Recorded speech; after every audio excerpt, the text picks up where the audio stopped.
संत ज्ञानेश्वर महाराज पालखी सोहळा आज आळंदीतून प्रस्थान होत आहे।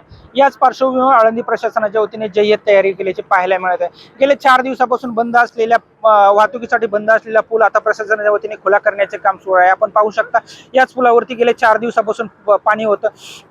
परिसरामध्ये होत असलेल्या मुसळधार पावसामुळे इंद्रायणी नदी दुथडी भरून पाहत होती, त्यामुळे इंद्रायणी नदीचे 4ही पूल पाण्याखाली गेल्याचे चित्र पाहायला मिळतं। आपण पाहू शकता हा देखील दर्शनासाठी बारी असलेला पूल देखील पाण्याखाली गेला होता। जलपर्णी देखील मोठ्या प्रमाणावर आले होते।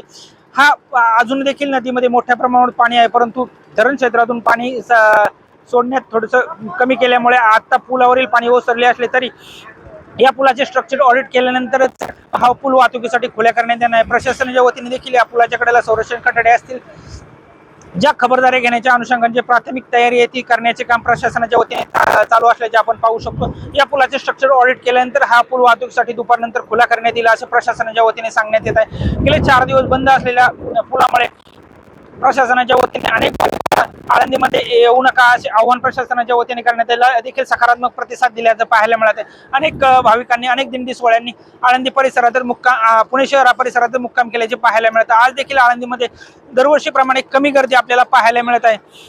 एकूणच काय तर आळंदीमध्ये ज्ञानेश्वर महाराज पालखी सोहळ्याच्या प्रस्थानाच्या दिशेने प्रशासनाची पूर्ण तयारी करण्यात येते। आता देखील इंद्रायणी नदीच्या पाण्याच्या पातळीमध्ये घट झाल्याचे पाहायला मिळत आहे। दुपारनंतर हे पूल वाहतुकीसाठी खुले करण्यात येतील, परंतु अजून देखील पुणे शहराकडून किंवा तिकडनं येणाऱ्या भाविकांना आळंदीमध्ये येता येत नाही। प्रशासनाच्या वतीने ते पुलावरती जे स्ट्रक्चर ऑडिट असेल किंवा बॅरिकेडचं काम मोठ्या प्रमाणात चालू आहे। दुपारनंतर हे पूल वाहतुकीसाठी खुले करण्यात येतील आणि दुपारनंतर आळंदी येथून ज्ञानेश्वर महाराजांचा पालखी सोहळा पंढरपूरकडे प्रस्थान होईल। सचिन धुमाळ, LS मराठी, आळंदी, पुणे।